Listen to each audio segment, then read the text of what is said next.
Now let us begin again from the last topic what we concluded in the previous video, that was classification of resources on the basis of status of development.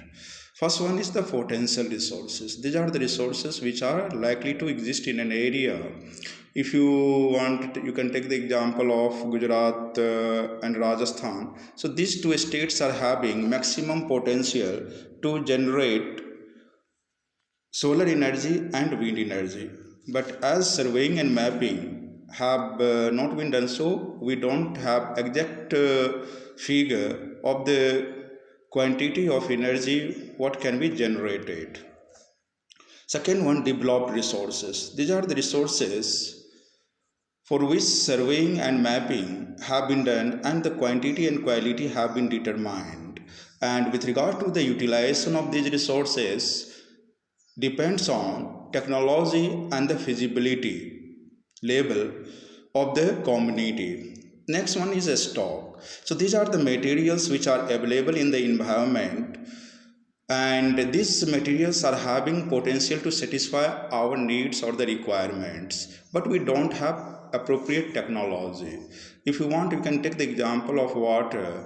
So water is made up of hydrogen and oxygen, and both these two are highly inflammable gases, and they will able to eliminate the crisis of energy, particularly electricity, from not only India but whole world. But till now we don't have technology to utilize. The next one, that is reserve. So with regard to the reserve, it is a part of a stock which can be put into use with the help of existing technical know-how, but the community is not utilizing it, and this type of resource has been kept for future use. So this type of resources can be termed as reserve. Now we'll discuss about the problems created by indiscriminate utilization of resources. So all of you know that we people have been utilizing the resources indiscriminately, without any planning, without any thinking, and due to overexploitation of resources, we are facing different types of socio-economic and ecological problems. Many resources got depleted due to indiscriminate utilization. Then another point is resources got accumulated in the hands of few people only, and due to which what has happened, society has been divided into two groups, haves and haves nots, or you can say rich and the poor. So if you will take the example of our country, what you will notice, most of the resources directly or indirectly are owned by some of the families only, like Tata, like Reliance. So these companies, these families are having ownership over maximum resources of our country. Then excessive and indiscriminate utilization of resources has created a different ecological problem like global warming, ozone layer depletion, environmental degradation, and several other problems also. It may be like land pollution, water pollution, and air pollution. Now, how to eliminate or come out of this problem of socio-economic and environmental problem what we are facing due to the indiscriminate utilization of resources? So here, sustainable utilization of resource or sustainable development can help us a lot.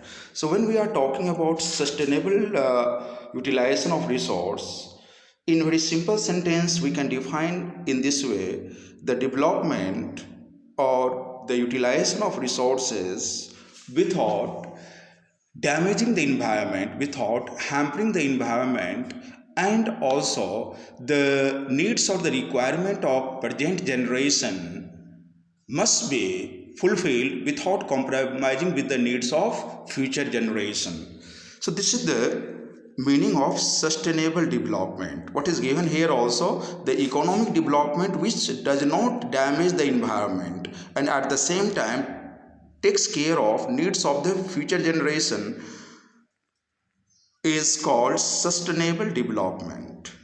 Again, I am repeating, utilization of resource without hampering the environment and fulfilling the needs of the present generation without compromising with the needs of future generation is known as sustainable utilization of resource or sustainable development of resources.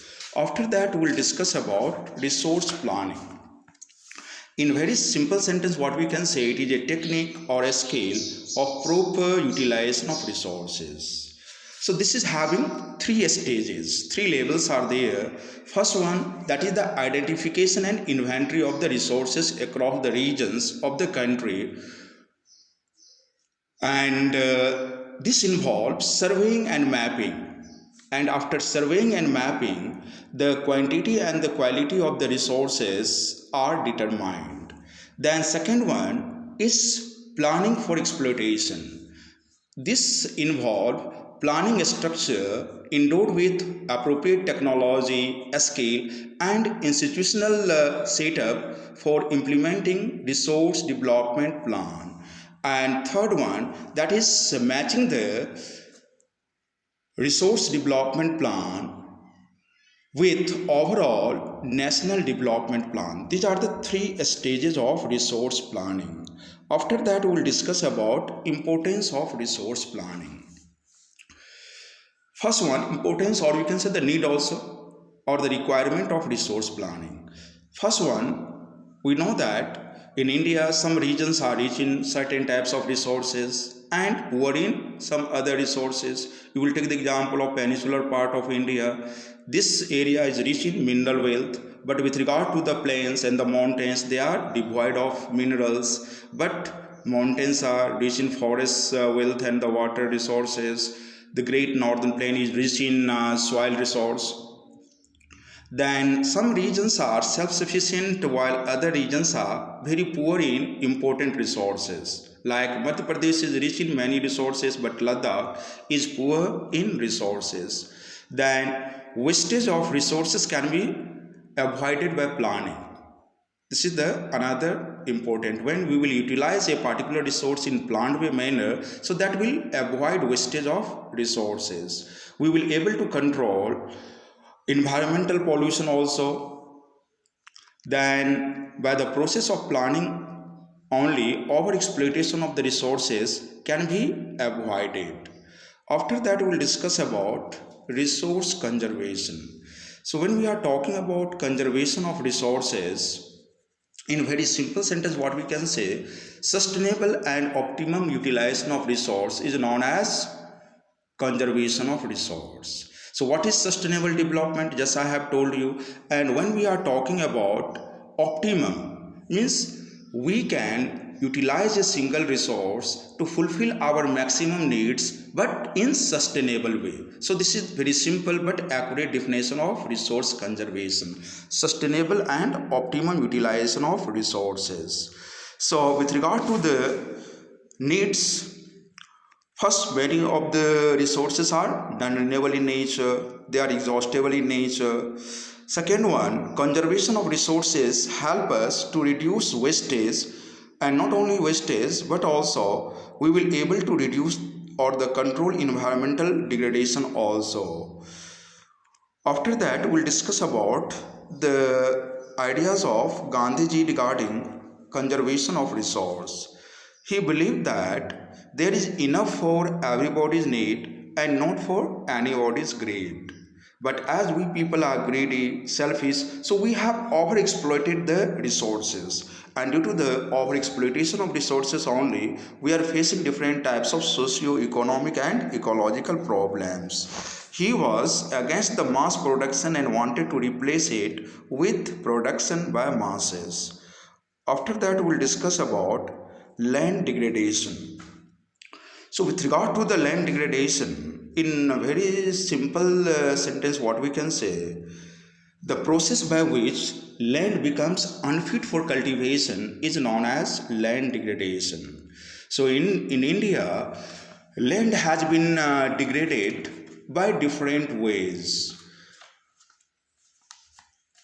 So total degraded land in our country is about 130 million hectares, out of which 28% belong to forest degraded, 56% water eroded, and rest is affected by saline and alkaline. And human activities are also there, like deforestation, overgrazing, mining, quarrying. So these are also the other reasons due to which land has been degraded. After that, we will discuss about the land conservation measures.